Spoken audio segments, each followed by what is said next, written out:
Left turn and a left downwind.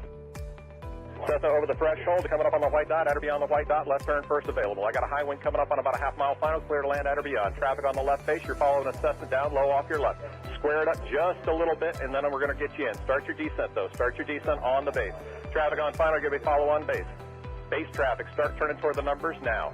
High wing coming up on quarter-mile final, take it all the way down to the green.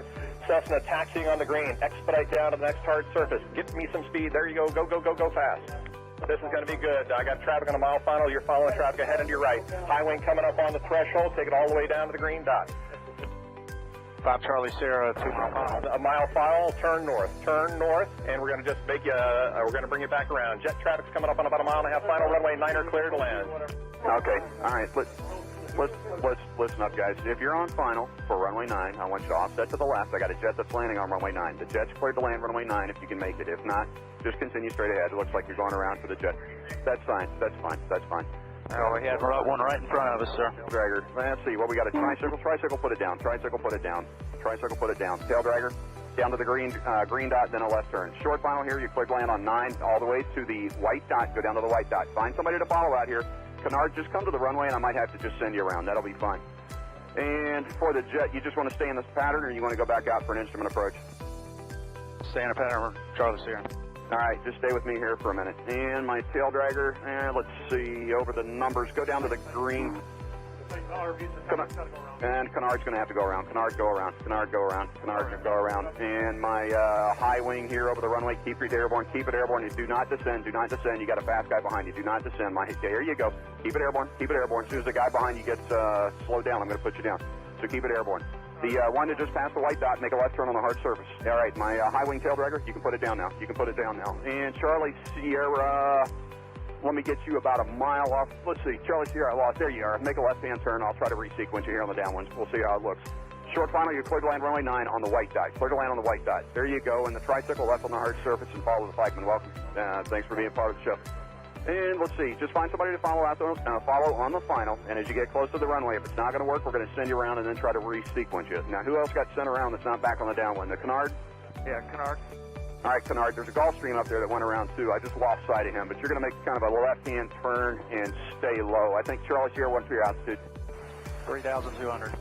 Okay, that'll be fine. Just maintain VFR. I don't know what else is up there above you. Probably most everybody's down here, so just make a left-hand turn. We'll try to get you back here. Canard got the jet in tight. Okay, the RV, maybe an RV-10, whatever, you're on final. Keep your speed up and go all the way down to the, aim for the green dot for me. Actually, keep your speed up. There's a guy behind you. Aim for the green dot, and I'm sure that's plenty of room for you to land on runway 9. You're clear to land on runway 9. Number 2, you're going to go down to the white dot. Follow the white dot. Actually, you know what? That's 1,500 feet. You're going to land at the white dot. The spacing looks adequate here. 2 guys on final. You're kind of tight there. Keep each other in sight, and you're going to aim for the white dot.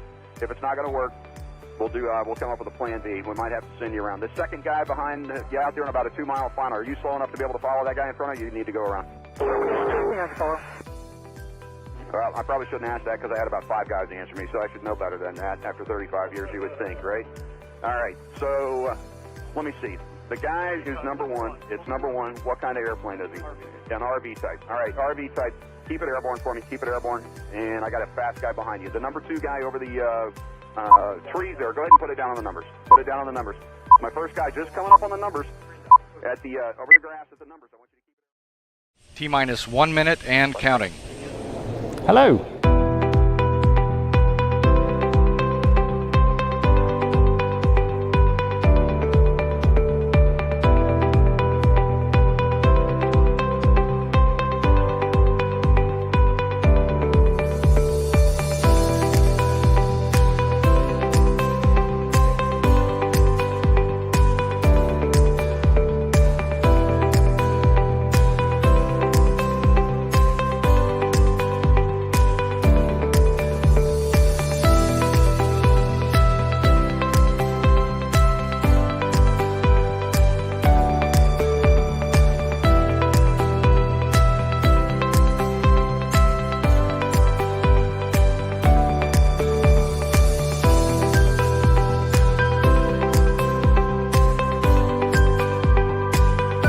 Four, three, two, one.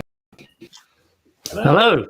Hey, and welcome. Well, this is going to be a spiffing live stream tonight. We got tons and tons of stuff, and I'm particularly blessed with an extra tiny computer screen and a really flaky internet connection as well tonight, so it should be double fun. So what have we got? We got a whole bunch of news. We got Captain Simon Keeling live with the weather. We're going to be having a quick chat with Cat Burton, Flyers News Safety Editor. We've got the Civil Aviation Authority in guise of Jonathan Smith and Stu Lindsay, who are going to talk to us about the airspace strategy modernization plan thing, that big document with a good clarity bit in the middle that we can all try and understand and get some more on tonight. So that's all good fun. Plus, we got Fantasy Hangar with a guest appearance from the Civil Aviation Authority, and who clearly aren't going to win, obviously, but Edwin and all sorts of other good things. Although I think I've got a pretty good chance of winning today, so just remember that. Plus, a little bit about the news site and all sorts of other stuff. Anyway, let's get on with it. See if I can do this without forgetting anything tonight. So the first thing he says, trying to scroll down to the bit he needs, is to say thank you very much to SkyDemon who support the live stream. It's a great bit of software. If you haven't tried it yet, clearly almost everybody has tried it, surely, but if you haven't, go download a copy and have a look for 30 days. I actually flew with someone the other day who had SkyDemon, and it was set to north up. I mean, anyway, here you go. Here's the SkyDemon tip this week from Hannah. Hi, I'm Hannah from SkyDemon, and this is today's top tip. If you're not sure where you want to fly to, the Find a Destination tool might help you make up your mind. You'll see the Find a Destination button at the bottom of the screen when no route is planned, or in the Airfields tab.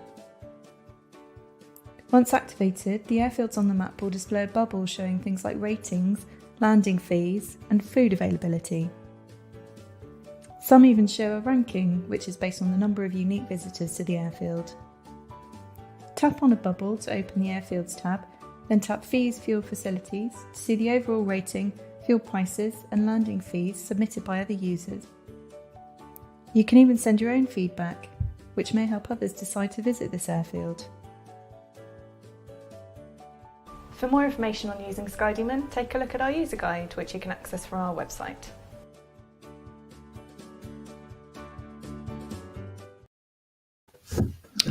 There you go. £1.68 per litre I saw on that screen. Okay.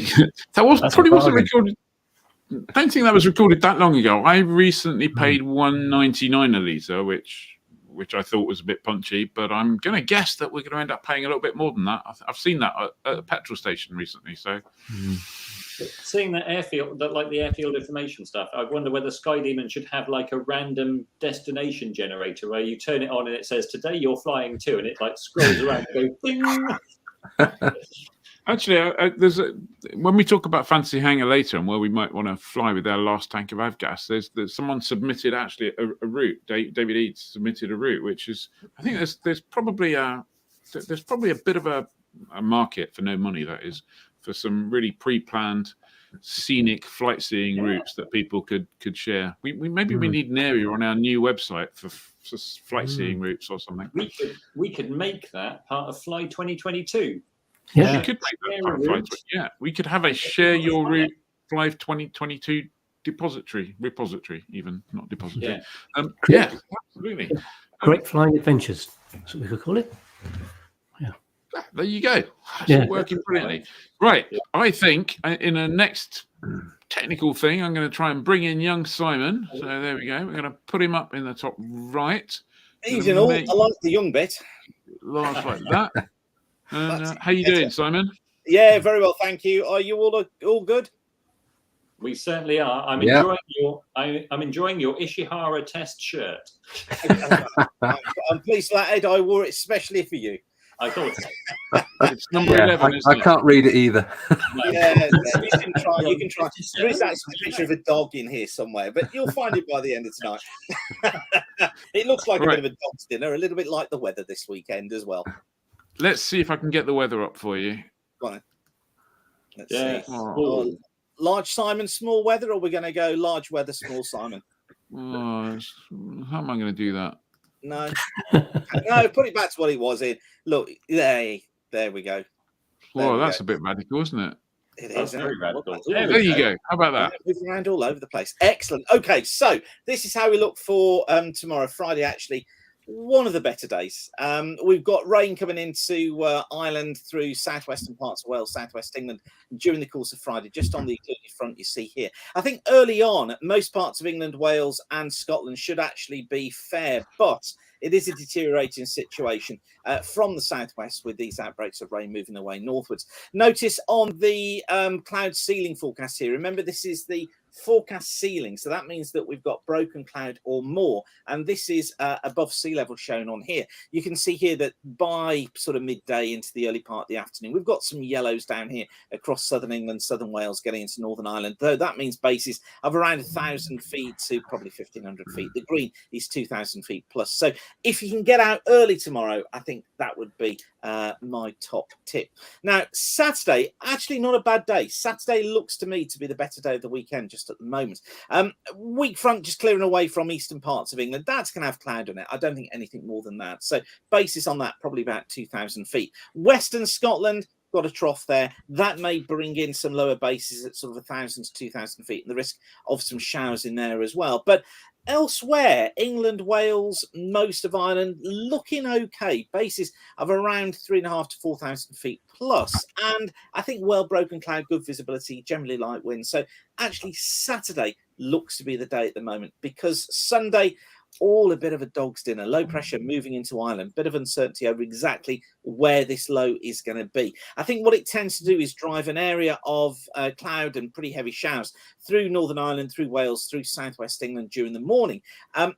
Probably find another area of cloud as well that's just across central parts of Scotland here, courtesy of the occluded front that you see there. And you can see on the cloud ceiling forecast that probably gives us a base of around 2,000 feet. And then some heavy showers kind of getting into the southwestern Wales in the afternoon. Elsewhere, not bad. Broken cloud again, decent visibility. Base is about 3,000 feet, tops up at about 8,000 or 9,000 feet. But it is going to be quite a breezy day. Isobars quite close together. I think we could be seeing gusts of 25 to perhaps 30 knots for many areas, particularly Northern England, Scotland, Wales, and Southwest England as well. So pick of my days for the weekend has got to be Saturday, I think. Now, I did my first face-to-face weather school for 2 years since that pandemic started. Did that on Wednesday. So hello to everybody who watches Fly, and I know they do every week because they told me that they did. So hello to everybody who joined me at weather school on Wednesday. It was great to see you there. I've actually got an online aviation weather school part 1 this weekend and next weekend. So that's this Saturday and next Saturday between 09:30 and 12:30 hours. I've got a couple of places left on this because I've had 2 people had to drop out because they've got the dreaded virus. So if you're watching, hope you get better soon. But if you want to steal their places, then go to weatherschool.co.uk and you can come to Aviation Weather School online, presented entirely on live by me this weekend and next Saturday morning as well. Okay, I'll leave you with that for now. Have a great weekend, guys, and I hope the weather plays ball. See you next week. Bye. Thank you very much, Simon.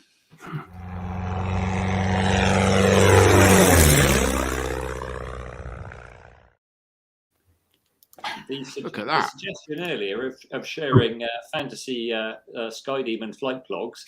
Someone said, isn't that just Paul Cadell's flight logs? Yeah, we could do that. We could do a catalogue of Cadell adventures. Yeah, we definitely need to grab them all together because there's some great flights. Yeah. Yeah, no, absolutely. Good. Well, that brings us to the news, I guess. So let's kick it. I haven't forgotten anyone this week, have I? No.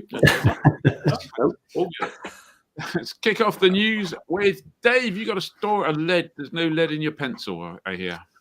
I was trying to avoid that joke. Anyway, the EU is believed to be about to ban the lead additive tetraethyl lead, or TEL, which gives 100 LL avgas its lead content. Actually, the amount of TEL in 100 LL avgas is tiny. It's very small.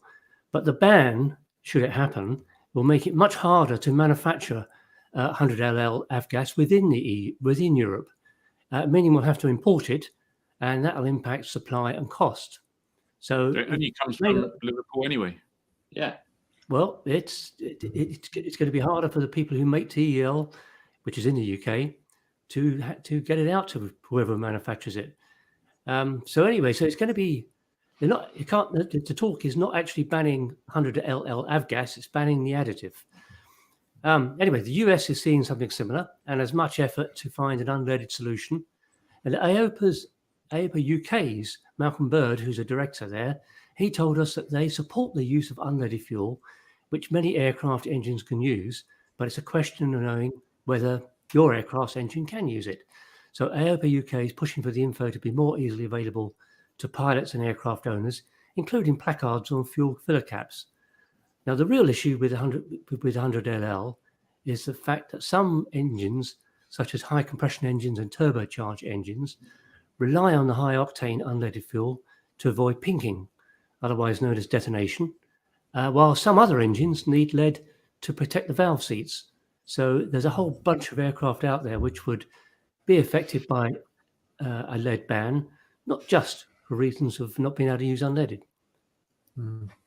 Hopefully, though, if everyone gets behind making unleaded avgas, and I saw a really great article on AOPA US earlier in the week, where there was discussion that actually making a leaded product is, very niche market. Whereas if you're making an unleaded product, actually that might encourage it'll be easier to make, and that might encourage some competition in the production. So actually fear of 100 UL being more expensive, actually the reverse might be true, and it may come out same price as what we're currently paying. Yeah. That would be good. So as I understand it, there's only one place in the world which makes TEL tetraethyl lead, and that's I can't remember the name of the company. I knew it earlier on today, but I've forgotten already. And it's basically at Ellesmere Port, Liverpool, and it's kind of between the restricted area and the Liverpool ATZ. So assuming you get a transit of the Class D, you could actually fly over the only place in the world producing TEL, the whole world's supply of TEL, which is kind of funky, isn't it? But yeah, let's kind of hope that gets resolved one way or another, because as the owner of a slightly high compression engine in my 182, that is a bit of a concern. But there you go. So, Ed, Enstrom, back in the hover. Enstrom helicopter is back. Now, earlier in the year, we were saying that Enstrom helicopter is gone. But good news, a new owner has acquired them and is planning to restart production. Midtex Aviation has acquired the assets and is reopening the factory in Menominee in Michigan. The asset purchase agreement has been approved by the United States Bankruptcy Court. Boss of Midtex, Kevin Griffin, said, "We are extremely excited about acquiring these assets, restarting the former Enstrom facility and expanding the scope of the business." Who knows? I wonder if they'll come up with a new Enstrom. It would be unlikely, I guess. They've got a number of the former employees already working with them, and they're expecting to make some new job offers as well. The new business will provide parts and support to existing owners, which is great news, as there's plenty of Enstroms out there, and I'm sure people were a little bit worried. So, yeah. Well, let's. What's talking of which? A similar situation. Has anyone heard anything about Mooney recently? No. Okay. Me neither. Clearly less demand to yeah. Well, good luck, Ensign, new Enstrom people. I hope you do well. I hope you survive. There was another story that came about due to EGNOS. You realise that we kind of left EGNOS, didn't become part of it, so we lost LPV approaches all over the country. That was a real pain. There was a whole load of people, including people like Paul Fraser-Benison, who's watching tonight, who were asking, I believe, the DFT and Department for Business, whose responsibility it was, how much it would cost. And the government were going, yeah, we're not quite sure. And kind of basically not saying anything. And there were some written questions put down in the Lords this week, and some answers actually came out, including it would have cost us something like 30 million a year, which in governmental terms for that kind of thing is not actually that expensive, believe it or not. And there was also, but the most fascinating answer I thought came from Baroness de Vere, which was about, how did you make that decision? I personally think the truth would have been, there was so much going on, we just forgot about it. We didn't even know. Can't imagine that. But they couldn't say that. So I suspect, so they said, well, our decision was informed by discussions with the Civil Aviation Authority. And plenty of people have spoken to the Civil Aviation Authority about this before. And as far as I'm aware, the Civil Aviation Authority kind of went, didn't ask us. Who knows? So someone's telling porkies, or maybe not. We've got the Civil Aviation Authority on later, so maybe before we get to the airspace modernisation strategy, we'll ask them what they know about the secret discussions between the CEA and DFT and government about EGNOS, and who knows. We are apparently building our own one, which I believe is going to cost us shed loads more than 30 million. And frankly, the kind of pragmatic solution would have been to say, you know what, let's contract for this for 5 years, 10 years until we get our own one built, if they ever do, and go like that. But I think currently we're in the pragmatism defeated by dogmatism stage. So we haven't got it, but anyway. So hopefully we'll find out some more information from the CA this evening. Looking forward to that. Johnny, you got a story about some unobtainium. Yeah, so NetJets, they're buying 150, apparently, electric vertical takeoff and landing jets from Lilium. So NetJets, if you've not heard of them, they do fractional ownership of private jets and offer charter as well. So this is a memorandum of understanding between NetJets and Lilium. They'll be using Flight Safety International to develop crew training for the eVTOLs. And they said that the deal is going to centre around a transport hub based in Florida, which is already being planned by Lilium. And the jet, or the Lilium jet's cabin, is going to be configured to have 4 to 6 seats to cover both apparently luxury and shuttle service. So apparently that's the distinction. 2 seats is the difference between luxury and shuttle. But yeah, it's an interesting thing. Do we think it will really come to fruition? No. I wonder how far it can go if you put 6 people in it. I wonder how far it can go if you put 4 people in it. Yeah. So not very. It'll be interesting. We need. Yeah. I'd like to know more. The Lilium thing is they've had a lot of media coverage, but unlike Joby, we haven't really. I'm kind of waiting to see a full scale flying Lilium, but yeah, so far Joby have all the headlines. So. Yeah. I read somewhere that Lilium are burning through $300 million of cash a year, which is an awful lot. It's almost as if they were magazine publishers. Yeah, that's just like the new Flyer website budget. Yeah. Oh, it's a sniff. Yeah, if only. Right, talking of big budgets, Dave, tell us about the BAE story. Oh, BAE. Now, BAE and Pipistrel jointly issued a press release earlier this week saying they're going to work together on electric aircraft. They issued it with this picture, which is clearly a Pipistrel Velis Electro. It's been photoshopped into BAE colours. But when I asked BAE for some more details, they said, no, that's it. That's all that's in the press release, which was very little, to be honest. And I did wonder why BAE Systems, British company, went to Pipistrel. I mean, Pipistrel, fantastic company, do know how to produce an electric aircraft. They've got the only type certified electric aircraft still. But, I mean, there's Rolls-Royce here in Britain that bought all the Siemens expertise and are making electric aircraft. So, electric motors. So, how come BAE Systems didn't tie up with Rolls-Royce? It would seem a natural fit to me. Do you want to know my guess on it? So, right, go on.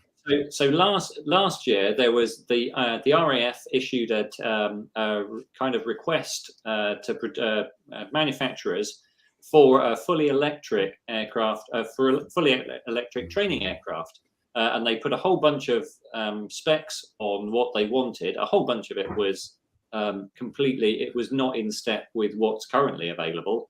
But I wonder if the tie-up between BAE and Pipistrel, there was a really small time window on this tender, this kind of application thing. So I wonder whether BAE picked up the phone, went, who makes electric trainers? And someone said, well, just call Pipistrel, and hence that was the reason behind that really terrible Photoshop. Yeah. Between them, they need to improve their Photoshop skills, don't they? Really, but I'm sure. What I did find nice is at least the wheels match the aeroplane. They did go to some effort. That's it. Yeah. Well, the registration is SS Pilot, isn't it? I wasn't looking that hard. I think there's just the very bad Photoshop has cut the reg in half. No, I think it does say SS Pilot. Maybe not. Maybe not. I think you're imagining it. I think it's S5. Okay. 81101. But yes. Ed, don't spoil it. Right. Okay. Johnny, aspiring pilot applications. Yeah, so Airability, they've opened applications for their junior aspiring pilot program at Blackbush. The course takes place between the 11th and 21st of April with ground school and flying in the aircraft. It's aimed at young people aged 12 to 18 years old, and often for living with disabilities, and it gives them the experience to, the magic and wonder of flight for the first time. And the activities officer at Airability did something similar and said, I know firsthand the amazing experience that learning to fly can give a disabled person. So if you know people that are in that, in the ballpark of that age range who could benefit from that and to apply, it's another great scheme. And there's more information on the Fly website. There's a news story there that you can read about that. And also another reminder that we spoke about last week, the LAA and Coolies are offering £1,500 worth of free money in their spring solo bursary, which is celebrating Cooley's 65th anniversary, and it's aimed at any pilot of any age, any background who wants to get into flying. You only need to answer a 250-word question. Yep. Or an answer with 250 words about why you want to fly, and the best response will win. So, but you've only got until the end of this month to apply for that. So be fast. Get on it. Yeah. There's a link and some reminders in the comments. And just one last thing on the aspiring pilot applications and Airability. If you want to know a little bit more about Airability, there was a great video released today by the Flying Reporter, who went flying with a couple of people from Airability from Blackbush up to Western and back. A great little video. So go take a look at that on YouTube on Flying Reporter's channel. It really gives you a good insight. There you go. So that brings me on to the next bit, which is Cat Burton. Now, let's see if I can make this happen in a slightly slick way, which I clearly can't, but there you go. Wow, well done, Ian. How are you doing? I'm doing very well, thanks. Excellent. So Cat Burton, if you watched last week, is Flight Magazine's new safety editor, and the current issue is Steve Ayres' last one. So thank you very much to Steve Ayres for all of his hard work. And then after that, it'll be down to Cat. So we thought it'd be a good opportunity just to have a quick chat with Cat before we head over to the CEA. So if you're here for them, bear with us. So Cat, tell us, how did you get into your flying? I believe you sat in your father's cockpit. Is that right? That's right. My dad plonked me in the cockpit of his Vampire jet fighter in 1952, and he started the engine, and apparently I came out in a rash with fright, and my mother gave it him in the neck for at least 6 months.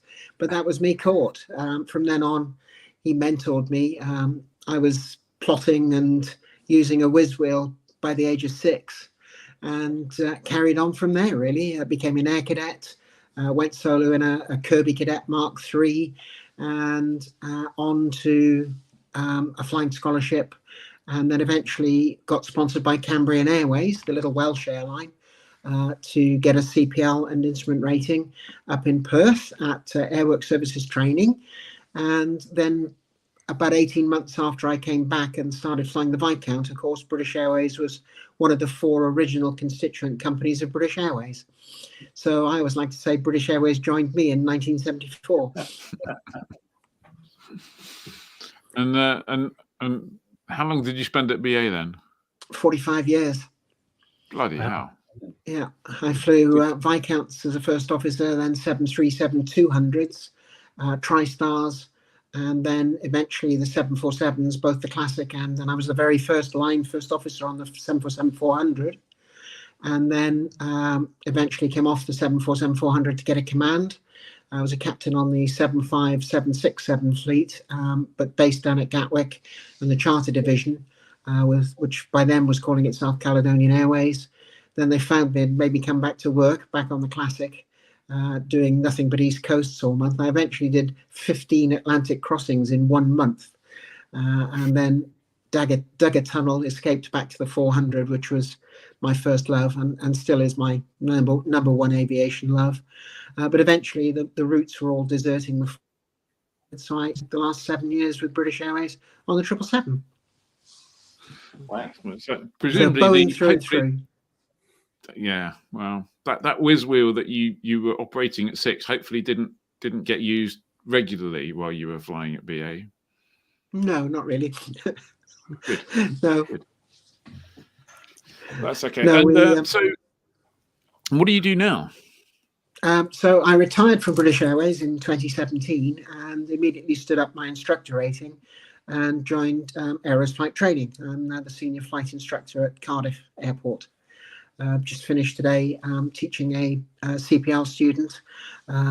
Eventually managed to finish the day. We got stuck up in Gloucester for a short while because the transponder failed, and Cardiff are a little bit unfriendly to aircraft trying to penetrate their airspace without a transponder. So we had to get that fixed quickly before we could fly back. So it was all a bit of a rush to get here. Yeah, well, and Gloucester itself can be a challenging airport at times. Not so much in the conditions or transponders or anything, but just because they have various issues at the moment, I think. They do, yeah. Runway 27's all dug up. They're only operating on runway 2204, and you can't even get to the 22 end of that because the taxiway as it crosses 27 is also dug up. So the only way onto it is at the 04 end and then backtrack. So at the moment, theoretically, they've got one movement every 15 minutes. But we've managed to talk them down from requiring a slot, a theoretical slot, because obviously people were missing their slots, and that meant they were wasting runway occupancy time. So now they are taking PPR, and what they said to us today, we had 2 aircraft going up at the same time. They said, we'll just turn up 15 minutes apart, and you may have to hold. So, everything went smoothly. I don't think any of us actually held in the end. It was not a particular, well, it's certainly not busy there at the moment, which is different for Gloucester. Normally it's absolutely ridiculously busy. Yeah, absolutely. So basically, cut a long story short, we are we're not hoping, we are looking forward to reading all of your safety stuff based on your long experience of both commercial aviation and general aviation and instructing to this day, and also getting an insight into some of those documents that most of us find impenetrable, that are probably you kind of have to, part of the cross you bear as being an instructor, I guess, is understanding all that stuff as it comes out. So, well, certainly trying to understand it anyway, or certainly trying to get the lessons that are embedded in it, the nuggets of good stuff. Hopefully that's what I'll be able to do, is look at the very dry accident reports, incident reports, and pick out what's important and highlight the lessons that we can learn from each of those incidents. I think what I'm going to aim to do is make sure that the actual accident report part of it is précied down to quite a short amount of information, just the really important stuff, and spend more time on what can we learn from it. Great. Yeah. Well, thank you very much. We look forward to that, and I'm sure everyone look forward to reading all of that, and perhaps bumping into you at an airport somewhere over the next year or so. Absolutely. Yeah, I look forward to it, Ian. Well, thank you very much. Let me just see if I can reorder the screen now, and we'll see you soon. See you soon. Thanks, Cat. Bye all.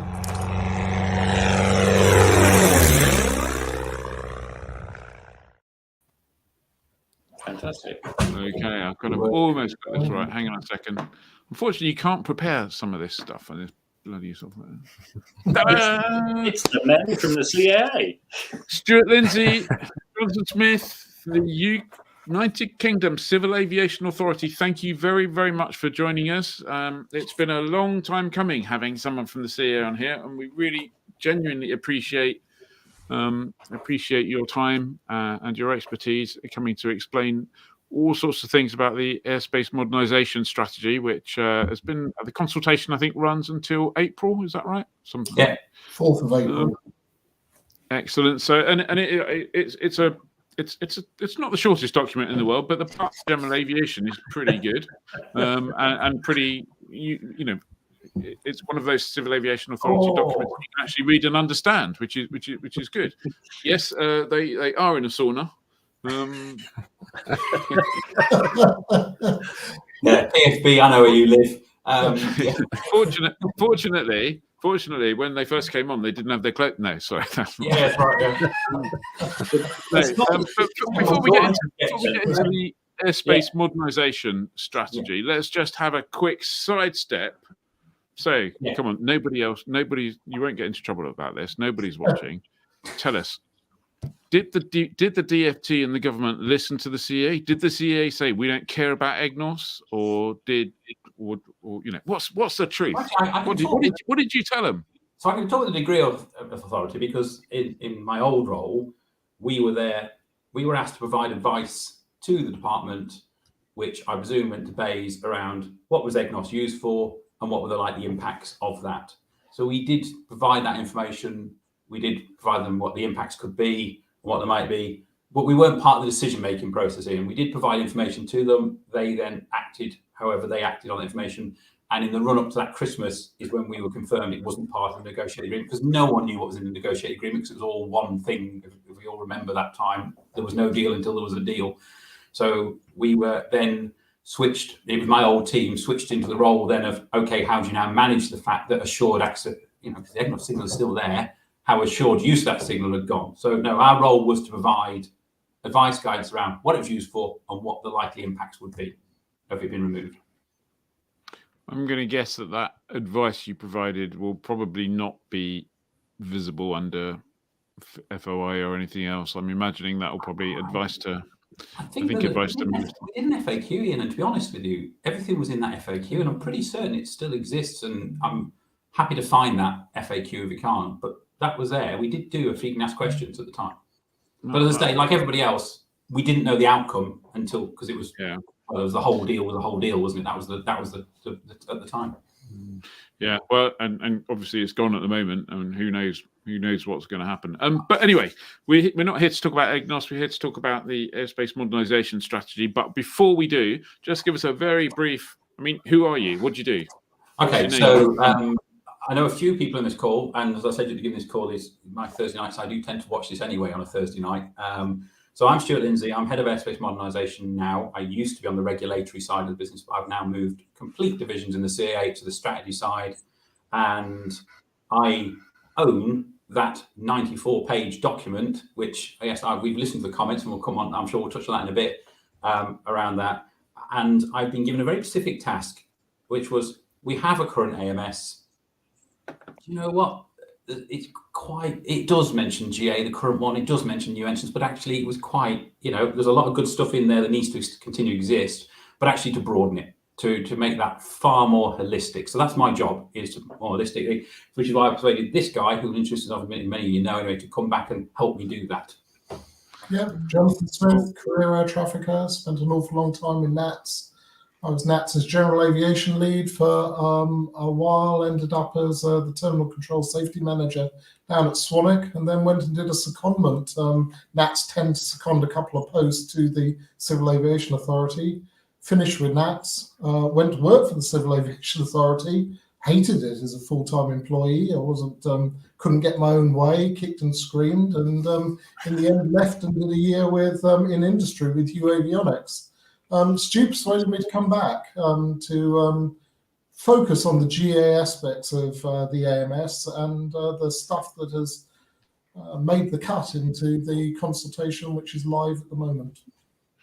Okay, so the way this is going to work, and I'm guessing you can see on your screen down the right-hand side, there are various comments and questions. So I'm gonna struggle to follow those. So I'll kind of be looking at you, but if the rest of my team can pick anything out that's interesting, that would be jolly good. So there's a good one to start. Is there a background paper looking at what if we started with a blank page for us? I mean, I guess the question is the AMS. What was the genesis of the AMS? How did that get started, and from what point? Because clearly, to get where we want to go, we wouldn't start from here, I presume. Yeah, I mean, so firstly, you have an airspace structure which is historic, and gosh, those of you can see the background map there I stole. By the way, they're going to put that in the bin when they were moving out of the old London office, and I wasn't having that. It's 1953 is the background information there. So where did we start? We started there. And the crux of it is there used to be the Future Airspace Strategy. That was a CA-driven thing, working a lot with NERL and the MOD. Didn't really have any teeth. What we got from the Department of Transport in 2017-18 was a very clear direction of you will have an airspace modernisation strategy. It will go out to 2040, and you will report on it to the Secretary of State or against progress of it. So we got a much stronger, much clearer mandate to go out and do an AMS. So this AMS, to use Johnson's term, has teeth, to be quite honest, and will set a direction of travel, which is why this is important, because it will become the thing that not only industry and other aviation stakeholders go with, it's also for the CA. The CA need to line up behind it as well. And it's going to be, we'll go through all those conversations with our colleagues on that side of things. A blank sheet of paper, wouldn't that be nice? I'd love to do that. I trafficked in London TMA for nearly 14 years. And then I was an airspace designer as well. And to redesign airspace, you would love just a blank piece of paper. There's practical realities with that. Why, you can't just rip it all up and put it in the bin. But what we are trying to say with this AMS is nothing is off the table in terms of what would you like in terms of content. So no, it's not a complete blank paper. There's some realities to it, but we've tried not to constrain it too much as well. Okay, so let's maybe kick off and try and focus this in on the GA element. Maybe you could paint a picture, and I think you actually did this. I've kind of stolen this idea from you in the paper anyway. Maybe you could paint a picture of. There's no such thing as a typical GA flight because it's so varied, and that's one of the challenges with general aviation. But a kind of typical-ish general aviation flight, and what might be different in future to what we've got now. Yeah, I think the other point that I'd like to make just before going into the detail is all of this came from the pre-consultation exercise. None of this was dreamed up by Stu or I or anybody else in the team. There was a massive amount of pre-consultation engagement with some of the people that joined us on the Thursday night and the alphabet organisations. So all of these ideas are, certainly as a GA pilot myself, I've been asking for some of this stuff for a long time, but none of this is CA or DFT per se. If you're looking for, and I agree with you entirely, there is no such thing as a typical GA flight, but we try to encompass some elements of a GA flight that represented use of the changes that we're talking about. So top of the list is, for a long time, we've seen deregulation of airfields to the extent where they don't need to license the airfield in order to conduct some quite intense GA activity. One of the problems with that is the current methodology to afford an aerodrome traffic zone, some protection around that aerodrome, is predicated on a licensed aerodrome. So one of the big asks was that, can we have some tool in our tool bag as a volume of airspace to replace an ATZ? And so the concept that is asked for and that sits in the AMS is to replace an ATZ with a radio mandatory zone, which could be allocated to any intense GA operation. The other thing where we will need to see some change in policy is that the concept asked for an RMZ is that would be interaction between pilots. That's a conversation to get situational awareness on the frequency. You don't necessarily need to engage with somebody on the ground within that RMZ. Kind of aligns with the way that concept is deployed in other parts of the world. And that's a theme through lots of things in the AMS, is this is dragging us back, kicking and screaming in some cases, back to ICAO compliance. Switchable volumes of airspace was another big thing. Sorry, let me interrupt you for a second. Before we move on to switchable volumes of airspace, which I think is a very interesting concept.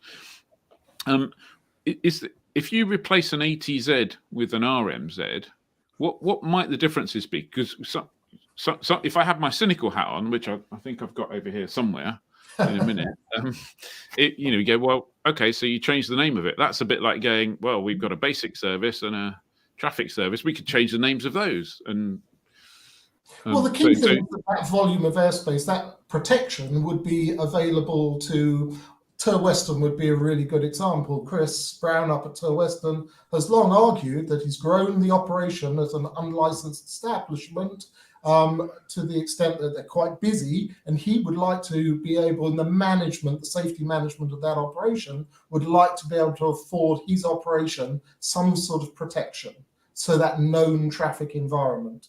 The other thing that is really clear, and I'm not going to comment on Rule 11 or the interpretation of it. I am. But I'm sure you are. But it does mean that the concept we would apply would not rely on positive interaction with somebody on the ground. It is possible to deliver that known traffic environment by participating pilots making calls and hearing what each other's doing. I think there's a few of us feel that that was probably the original intention of an ATZ anyway. And so the primary difference is the delinking of that ATZ with the necessity of having a licensed aerodrome. Yeah, I mean, and just for the Rule 11 thing and ATZs, I think, you know, ATZs, like love them, loathe them, or whatever you think of them, people had established a way of dealing with ATZs and using ATZs, and it was very, very common practice. And it came as a bit of a surprise to many that some of the rules in kind of some of the parts of Rule 11 were kind of like, what?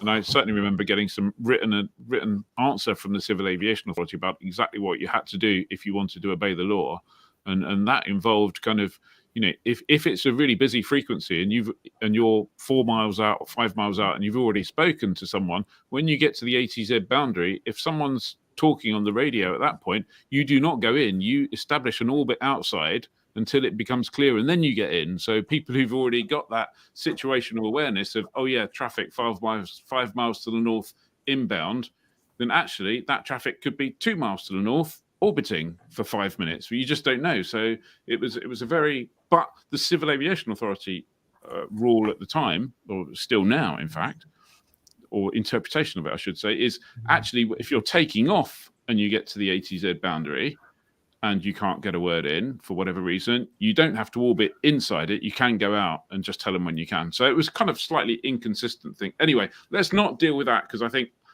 frankly, as soon as the ATZs are sorted out properly, the better. But let's talk about the concept of changeable airspace, as it were, and that beautiful vision of a Piper Cub trying to outrun the ball. I loved you describing that. Being chased out of the airspace in my Piper Cub. Yeah, we learned a lot during lockdown about switchable volumes of airspace. Southend switched on and off on a regular basis. Their Class B airspace. And funny. Oh no! Is that me or is that of that switchable operation was really clear.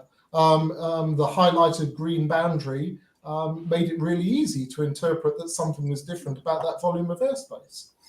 So I think we have learned a lot. And so the idea of switching on and off volumes of airspace to allow access is something that was certainly asked for and is a candidate item within the AMS. We need to think carefully about some robust measures where if you're operating in that volume of airspace as you come up to the reactivation period, particularly if we're talking about something like a runway-dependent control area stop, for example, we need to have some fairly robust procedures for how you engage with that unit, be it using a monitoring code or listening out on a frequency, or perhaps an ATIS or a FISB broadcast reinforces the switching of that airspace. But certainly the intention to give lots more granularity in the operation of volumes of airspace is a real ambition of the AMS, and I think is probably quite achievable. Certainly, not so much in terms of runway changes, but in terms of movements. France does quite well with switching airspace on and off, effectively with an autoresponder on the radio. Basically, most of the time you'll hear the zones for XYZ are currently closed and will be opening at 2 o'clock or something. Yes, and it's pretty clear to everyone, and it takes out huge swathes of airspace. And certainly during COVID, there were some initial interesting issues with, I think, Cardiff, where basically initially they were not providing any air traffic but maintained their Class D airspace, at least That's what they would have liked to have done. But that changed, fortunately. Okay, so Stuart's previous role made it pretty clear to operators of Class D airspace that if you're not able to provide a service within it, then that service is disestablished to Class G. And yeah, so we did embed some ideas during lockdown, and some of those ideas can be moved on to more regular operation, I think, of volumes of airspace. Thank you very much for making that clear to everyone who was concerned, Stu. That was very useful. One of the things I remember from reading the consultation was, I think, probably almost one of the most radical things that I saw in there was kind of the establishment of a kind of nationwide flight information service. So, big ticket item. I'll go on. Okay, so yeah, we've been so. Why reinvent the wheel when you can go and shamelessly crib from somebody else? So we've been essentially talking about the French model for turning on and off airspace. We're looking at that. We went and looked at the German FIS with surveillance model. There's a lot to say in that favour, but again, you've got to think about how does that work? Who funds it? We haven't had that question yet, so I'm sure that's in there somewhere to be thought about.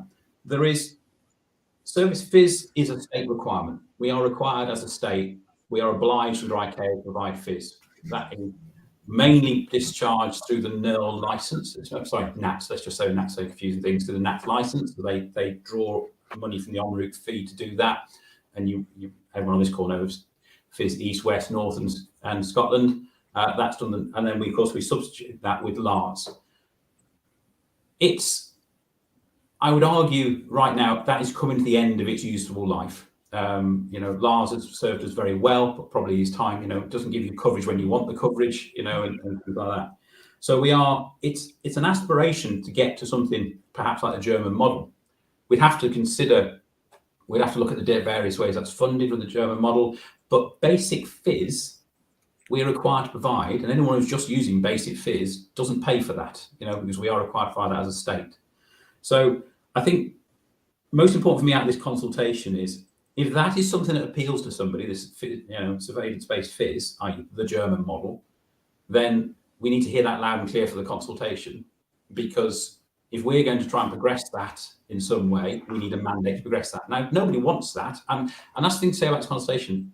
As I phrased me the other day, somebody said, this is an Aunt Sally, i.e. something you can throw sticks at. That's the whole point of this. We've taken what everyone wants, we put it out there for people to comment on. Nothing is in stone, but that's surveillance-based FIS provided digitally. We could do that on a statewide level. There's lots of ways this can be done at different levels of granularity with different costs associated with basic FIS provision is a state requirement that people will not pay for. I think we're interested in what people think about that. Is that what they want? And I'm not close to how the Germans fund it. I think Jonathan's got more of a feeling than I do. I think they do levy a charge around that. I'm not saying that's the way we go, but it seems to have a lot going for it in this space, in terms of taking this thing forward. From my experience, my personal experience of flying in both France and Germany, the kind of nationwide FIS, or flight information service, I guess we should point out, FIS, the flight information service is pretty good and pretty joined up. And when you come back to the UK and that comfort blanket of having 84 air service navigation providers, and some of whom and you could fly past Bryce Norton and get an amazing service. You could, in the past, have flown past Lynham and got an amazing service. And you could tomorrow fly past Bristol and you might not get an amazing service. In fact, Bristol have withdrawn from LARS anyway. And some people, wearing their cynical hat, would have suggested they've withdrawn from providing transits to anyone other than their own traffic. I'm sure that's not completely true, but it's a kind of... And without getting too far out of the bounds of this conversation, Ian, if people feel that to use my language now, a designated service provider is not servicing a piece of airspace in accordance with its classification, i.e. Class D is there to facilitate IFR and VFR, then they should inform the CAA of that. Yeah, absolutely. And I think we have in the past, and we probably will. We should do again. There's actually a portal to report that kind of thing anyway, or to report refusals of transit, which just to provide data. And you know, to be fair, flying in the local area, Bristol's kind of in my local area. I have I have heard both examples of people being pretty grumpily refused a transit, and other examples of people being given a transit with no problem at all. So the only way you can tell that stuff is actually by data. It's not really something that personally, I don't think it should be managed anecdotally. It should be a data-driven thing. Yeah. I'm looking through some of the comments and pick up on a couple of them. Darren mentions that the UK's suite of fizz is a dog's dinner. So part of this would almost certainly be the reversion to a more standard flight information service that's recognizable in the rest of the world. So probably the abandonment of a basic service, traffic service, deconfliction service in favor of a fizz with or without surveillance. That would be instantly recognizable by most other pilots that operate in other parts of the world, and would serve our aspirations to align with ICAO more fully. Your other point about a joined up service, certainly via having a single provider in a sectorized flight information service provision allows you to achieve a joined up service far more easily. But there are some other aspirations about the movement of flight data. We are in a slightly peculiar position at the moment. You mentioned one unit in the Welsh part of Wales, which is very keen on receiving flight plan data as a way of pre-noting the activity within a volume of airspace. I'm very willing to take comments for and against, but actually, if that is very easy to submit that data and that guarantees you some level of service from that unit, probably people will not object to that. At the other end of the scale, the same service provider, I could file as many VFR flight plans as I liked, pre-noting a requested transit of the terminal control operation at Luton or Stansted, and that data is currently going into a bit bucket and not being used by anybody. We want to regularize, in fact, the request from the community and is features in the AMS is to regularize that situation so we can make far more use of flight plan data if it's voluntarily submitted, and indeed live flight data elements. So the idea that you will pass the passage of an airplane that you've worked, you will have an obligation to move that data electronically to the next unit that's likely to serve.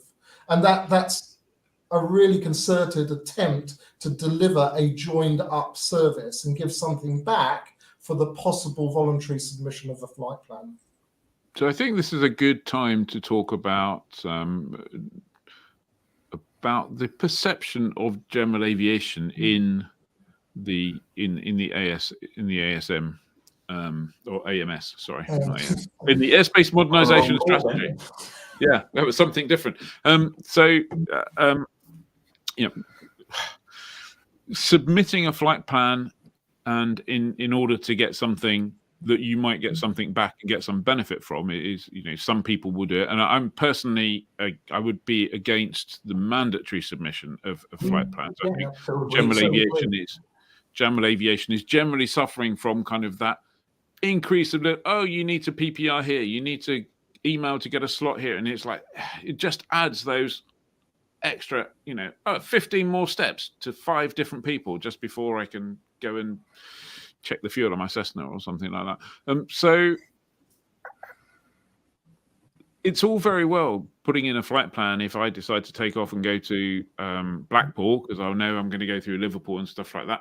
But if I just want to go and fly around Silbury Hill and Avebury of an evening, that's slightly trickier. Now, it's not impossible, and it can be done, and that was done during the Olympics as well, I believe, for the kind of Bimbling type flight plan. But I guess what I'm coming around to is, how does the CA and the people behind the AMS view general aviation and its integration, and the fact that it keeps people who fly from a farm strip who go 2 or 3 miles away and just have a good fun flying around in the evening, absolutely nothing wrong with that. And the people who want to go and join the airways and fly to Edinburgh and take a mortgage out on their house in order to afford Edinburgh's fees.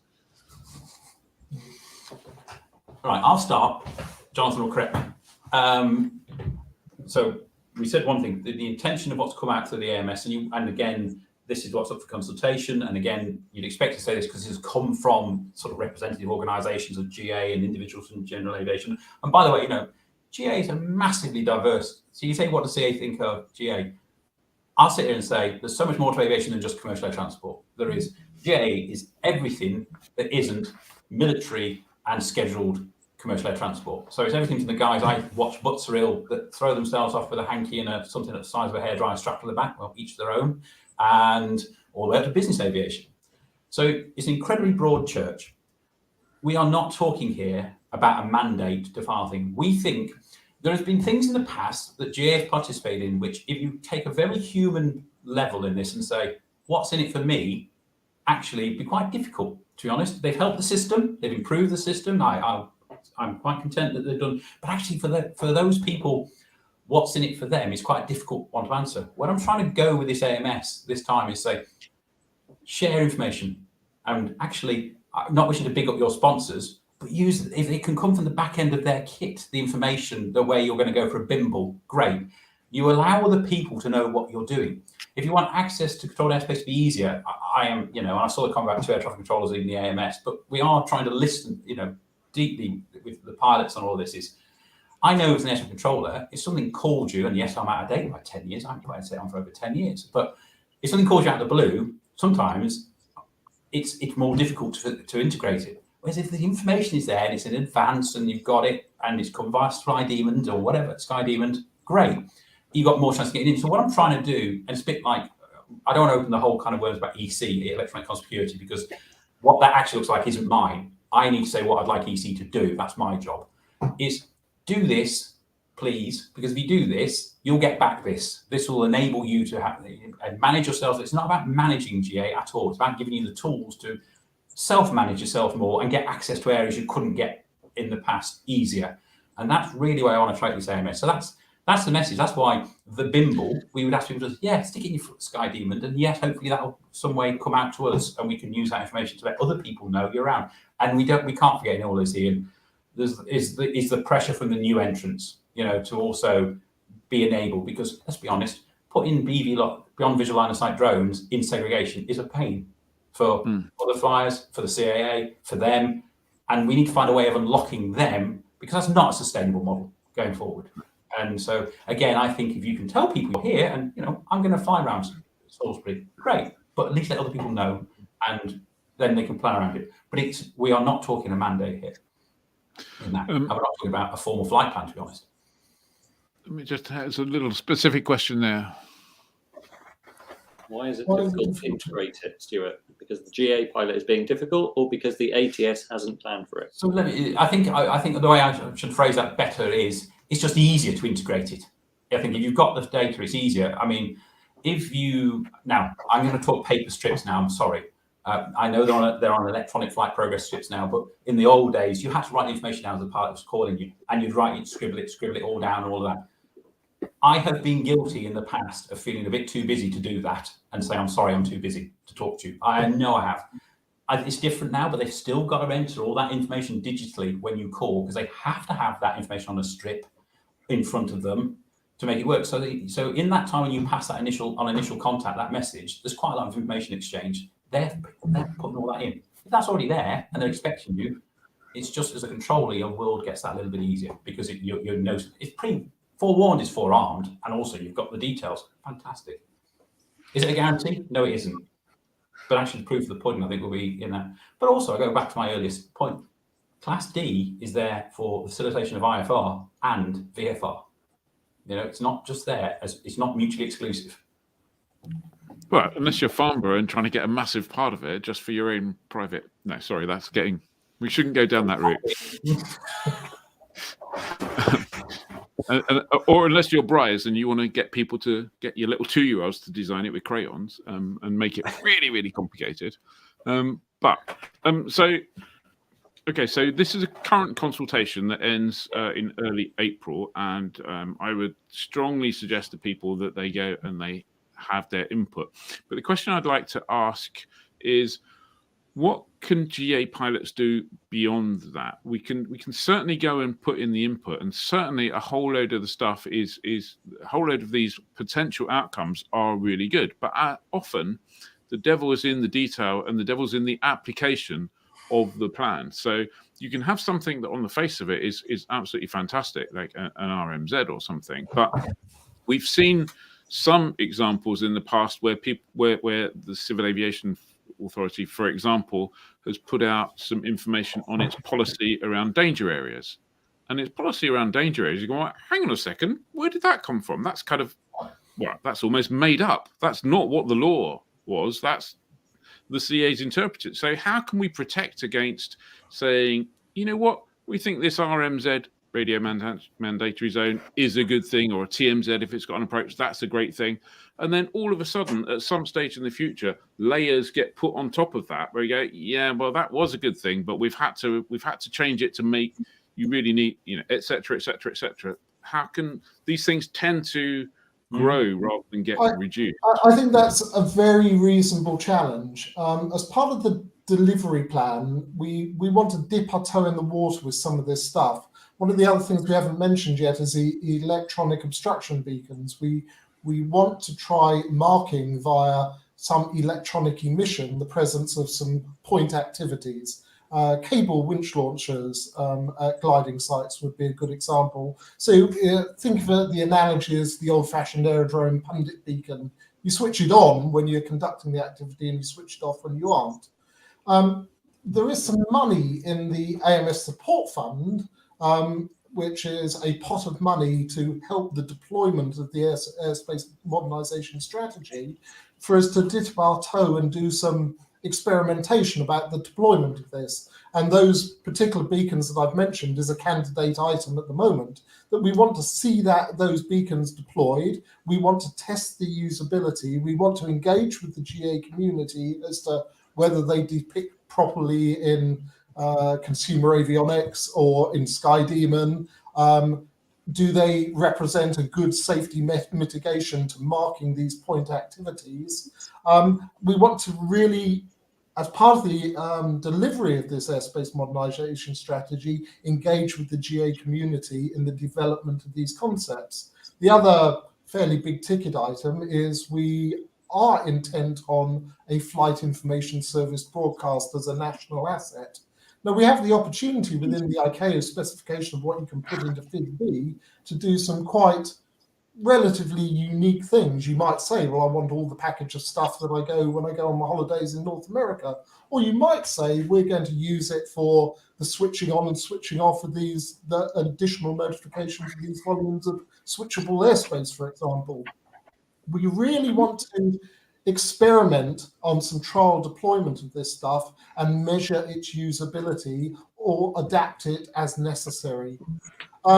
We've maybe been guilty before from an airspace regulation or a SARG point of view that part of the CA empire cannot mark its own homework. It can't suggest ways forward to do things differently, because actually they are assessing and commenting on people's application to do things. What we can do via the AMS is actually do that bit of pre-engagement. You need to buy all new boxes to detect these beacons. Well, I can't comment necessarily on the frequency and the operating mode. There's a separate piece of work that you may be aware is ongoing, that the DFT and the CA have engaged a company called Aegis, which was Helios in old money, who will report in very short term, and I'm talking about by the beginning of the summer, on interoperability of all these pieces of kit. Yes, go ahead. Yeah, I know that I'm about to be thrown out of the Fly Forum, but is this not time to mandate ADSB? Would that help Stuart and Jonathan if it opened up our airspace? Having a uniform standard of interoperability and being able to be really clear on what is interoperable with people on the ground and what is used air to air would really, really help. I think an awful lot of people would be very happy for us to come out and make that specification. That's exactly what this EC task force piece of work, which is running in parallel with the AMS consultation at the moment, is doing. So by the summer, we will see some pretty clear direction about how electronic obstruction beacon is going to work, in what mode it's going to work, and how we should contemplate deploying it. I think certainly if we could, the idea of having a beacon at a site of interest where activity takes place is a spectacularly good idea if it's applied properly, and let's keep our fingers crossed that that actually happens. Now, I have a bit of an issue here, and that's it's 5 minutes over the normal time, and I'm sure that there are lots and lots and lots of other questions and lots of other points. And what I can say is I think we will have to come back to those at some point in the future. And perhaps when the consultation's in, you can come back and we can keep this dialogue open. Yeah, absolutely, absolutely love to. Because I mean, personally, and I am guilty of ranting from time to time, and I hope I only rant where a rant's justified. Although not everyone agrees with that, but ultimately it's a team game, and to get the best out of it, we all need to work together, and that requires a better understanding of everybody's needs, desires, wants, resources, and everything else. And so the dialogue can only be a very good thing. And should you be able to spread the vibes elsewhere within the CEA that dialogue is a good thing, that would also be good if you get a chance next time you're standing at the water cooler or coffee machine. Thank you. So I think at this point, one thing, by the way, Ian, is people read Ed Bellamy's piece. I thought Ed Bellamy's piece was on the money, personally. I read his piece. Obviously, don't tell him that. But it's actually, he was on the money. We have deliberately really tried to broaden his AMS, and Ed made that point beautifully for us. I couldn't have been any better. In fact, to be honest, he'd have been better sitting here than me tonight. Ed Bellamy has the ability to take complex stuff and to put it into, when he writes it down, to put it into stuff that people can understand and engage with, and certainly the work that he did on Skyway Code and all sorts of other stuff have been really valuable. An apology is the document is 94 pages long. If you don't want to kill yourself, don't look at document 2 because it's all the technical detail. But document 1 is 94 pages long. It was written by a highly capable one. I have admiration for him. He's a non-aviation expert. Great writer, wrote in plain English. We were very keen to make the point that it's more, Airspace is one system for everybody. And that's why it's so big. It's quite a complicated thing. Having said that, we've sort of looked at what IOPA did recently in their GA sort of bit and think, do you know what, there's some really clever ways of doing this. So my commitment is next time, we'll try and find a way of, there probably needs to be a 94-page document somewhere and written as well as that one's written, absolutely. But we probably also need some sort of, some sort of executive summaries in colour to sort of direct people, say, look, if you're VFR, autonomous GA, you want these bits, this is what interests you. And actually in the final AMS, we're already thinking about how do we split it out. So I'm not interested, you might not be interested in PBN routes, but actually I'm interested in this, how we direct people to the bits they want in the final AMS. So I an apology on the 94 pages. I think it's well written, but it's broad. But yeah, we could have done something on top of that. But hindsight's a wonderful thing.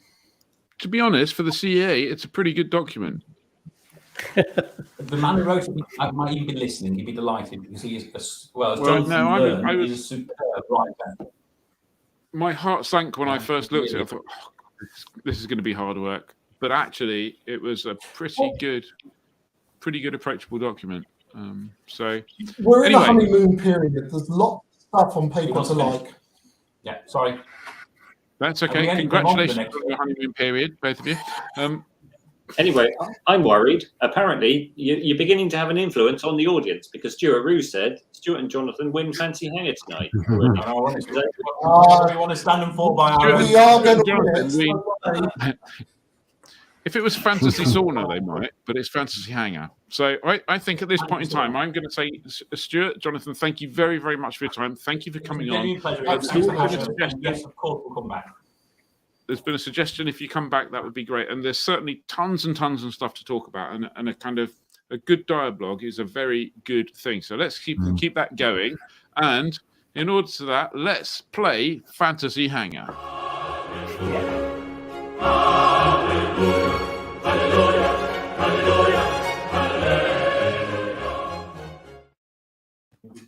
There you go. It's multi-screen fancy hangar. Yeah, well, there's no other way of doing it, I'm afraid. I know, yeah. So this week's fancy hangar, after hearing that Europe Air Sports, which represents sport and recreational aviation in Europe, was warning of an upcoming ban on lead in avgas, that got us thinking: what aeroplane would we pick to fly that one last tank of avgas in, and what trip would we make? So who's first? I don't know who's first. Let's go with Dave. Dave, shall we? Okay, I thought I was going to be last, but never mind. Years ago, I did a Top Gear style race from Cambridge to Cannes in south of France, flying an SR-22 Cirrus versus a Diamond DA-42, and on the road, a Jaguar XKR sports car. Yeah, it's a fabulous flight. I flew out there in the Cirrus, came back in the DA-42. Fabulous flight, 19,000 feet all the way there, pretty much. And in this particular race, the SR-22T won. Though the DA-42 was only a short time behind, and it did use a lot less fuel than the Cirrus. However, both aircraft are fabulous, and they smashed the time it would take to go from that trip door to door by commercial aviation. And also, the Jag took 13 hours, even though it was collecting speeding tickets all the way. So, for your final flight in an avgas-burning aircraft, why wouldn't you choose the best cruising aircraft out there? And that's, for me, it's the Cirrus.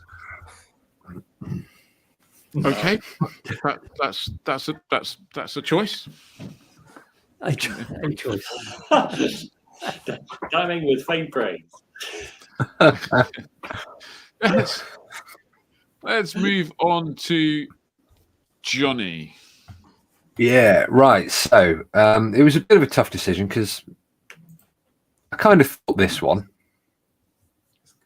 but then it is fantasy hangar. So I settled with the Mustang. I thought for a few reasons. Firstly, it looks like a great airplane to fly. It's like a big, Cadillac. It's got 3-axis trim. Great, lovely, beautiful airplane to fly. You can ham around at 500 feet, making loads of noise so people know it's your last flight. But then also you can climb up and do some cloud surfing up in the lower flight levels and throw it around. You've got a great, perspex, all seeing round canopy. I think that would be a good airplane to just absolutely go mad in. And yeah. I don't know how long the tank of gas would last, but you could put drop tanks on it, I guess. Does that count as cheating? Yeah, it does. Don't push it. Dave's lost. I think we should go to our guests, our CA guests. Right. I'll start. Come on then. Come on then. Don't put the picture up, haven't you? I haven't got the picture. There we go. Oh, yeah. Okay. So we decided, if this is not inappropriate for a safety regulator to say this, we decided we're going to go out in a blaze of glory. And I'm not the pilot. My 10 hours rattling around the circuit in Wickham in 95 probably don't count. So I should hand over to Jonathan with some. Well, we decided that if you're going to fill an aeroplane up for the last time, you may as well make it a big one. So this thing uses a ton of avgas an hour and can carry 15 tons worth of it. It is an absolutely beautiful Red Bull DC-6.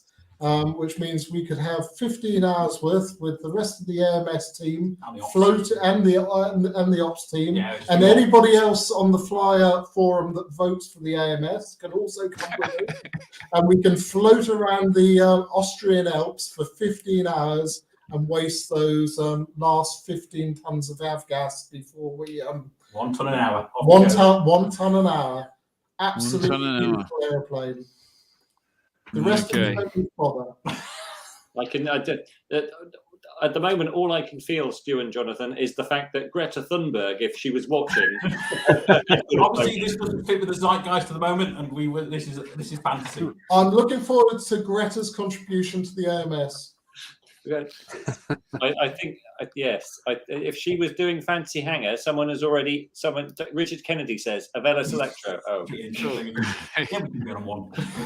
okay, Ed, you're up next, Ed. It's me. I went a bit personal with this. I figured that I'd use the last tank of avgas to fly the aeroplane that I spent 7 years building. That's right, my RV8. And I figured I'd take it on a low-level blast around the southwest of the UK. SkyDemon says it's 3 hours of flying, so that gives me some spare endurance in hand for some wide-open throttle fun, as well as come back and punch some holes in the sky before landing. So it's pretty personal to me, but I would definitely go for that. There you go. Well, in order to win, I've gone for something special. I kind of think, well, what do I want out of my last hour? I want something fast. I want something fun. I want something challenging. So I picked the Sharp Nemesis NXT, built as a purpose-built racer, 350 horsepower. One Reno over 400 miles an hour. I know someone who's flown one, not the Rolls-Royce version of it. I know someone who flew another NXT, and he said it was the hardest, most challenging, most horrible handling airplane I've ever flown. So I thought, for your last tank of avgas, you want a challenge, don't you? You want something. You don't want something boring and straightforward on autopilot that someone might use to go to the Alps. You want something that's really hard and fun. And I kind of figure, that it burns about 20 gallons an hour, probably a bit more if you're flying it a bit faster, but it holds 90 gallons. And frankly, that's enough time for anyone. And I also figure that because it's the last tank of avgas, it's pretty certain that after I've landed it, you probably wouldn't be able to use it again, because I think it's a bit tough to land. But it doesn't really matter, does it? So I fancy 3-4 hours of blasting low level around the deserts of Phoenix, with those kind of like cactuses that you get in cowboy films, those kind of ones, weaving between those and then wheeling it onto the longest runway I can find at the end and hoping I survive that. So there you go. That's my one. And we have one last suggestion that was sent in by David Eads from Easter, and he actually sent in a route map and said so basically a tour of Scotland, an absolutely fantastic tour of Scotland. That's going to take him 4 hours 27 minutes. Loch Ness, and it's all in Class G. He said you don't need to talk to anybody. Sorry, air traffickers. You can have a great time. And then he kind of said he would do it in a Robin HR 200 because of the great visibility. So there you go. Wow, very good. Great. I have to say the CAA have done a convincing job on winning over the audience. Catkin says, "Can I book my seat?" Never expected it to happen. No, I know. Yeah. Can I book my seat on the DC6, please? Rather unkindly, Cat Burton says you'd have 3 engine failures in 15 hours. Yeah, but the fuel would last longer. Mike says Greenpeace is fuming. John Milner says CAA wins. Roger Breckel thinks that Ian trying to consume himself in an avgas fire after a crash. Darren Lewis says Ian wins. He can pop the electric engine in when the fuel runs out. There you go. There's a few late Ian wins. Yeah, they did like me. Toss up between Johnny and the CAA. CAA ties with Ed. Yeah, CAA for the win. Whoever thought that we'd hear the phrase CAA for the win? Yeah. So Stephen Hilliard, there's a chance you could come on and get that phrase. I'm really nervous that you managed to attract Greta now because you're going to ask us back. Here's a little story about that DC6. A few years ago now, I was out doing a tour of the Rotax factory with a whole bunch of other people, and they said, "Oh, tonight we're going to go to dinner. We're going to go to dinner at Hangar 7." Hangar 7, I don't know if in Salzburg. I don't know if they still do it, but they have a restaurant on the top floor, and they kind of have a brigade of chefs who come in and do sort of guest chefing for 4 months at a time or something. Absolutely fantastic restaurant, really, really beautiful. And then they said, "Oh, we're going to take you there by DC6." And we went to the DC6, and that DC6 is a refurbished one, obviously, and was General Tito's transport. That was just kind of like presidential transport. So it was just been lovingly restored with absolute bucket loads of money. I'm genuinely jealous. And so, got in, sat in some nice leather chairs, had a little poke around the cockpit. You're describing the life of a magazine owner, not two CAA operatives, I'm afraid. Yeah. But to keep things real, after we were flown there in the DC-6 and had an absolutely stunning meal, we went back to our hotels in a coach. Oh, must have been tough. The tough life of a magazine an aviation magazine publisher.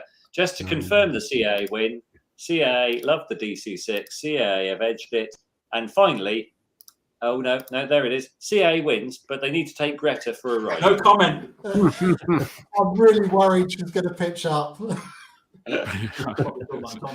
Brilliant, absolutely brilliant. Right, we are running now. Oh my, it's nearly 10 to 9, people. So that's 20 minutes over. So I think we'll probably just quickly tell everyone. I'm just going to jump in here and go. There are some events coming up.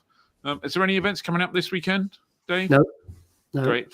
Okay, let's move on from that. Johnny, I'm going to do your bit. Join the club. It's going up. It's going to cost you a lot more. Join the club now. 30 quid for a year, and you'll see with a fantastic new website, which we'll tell you all about and show you more about next week, and also explain why you can save yourself a lot of money by joining now. So join now if you're not a member already. Thank you very much, Jonathan. Thank you very much, Stuart. Thank you for your time. We look forward to seeing you again soon. And at that point in time, unless anyone's got anything else or I've forgotten anything, I think I'm going to shut down and say thank you very much. Thank you, everybody. See you next week.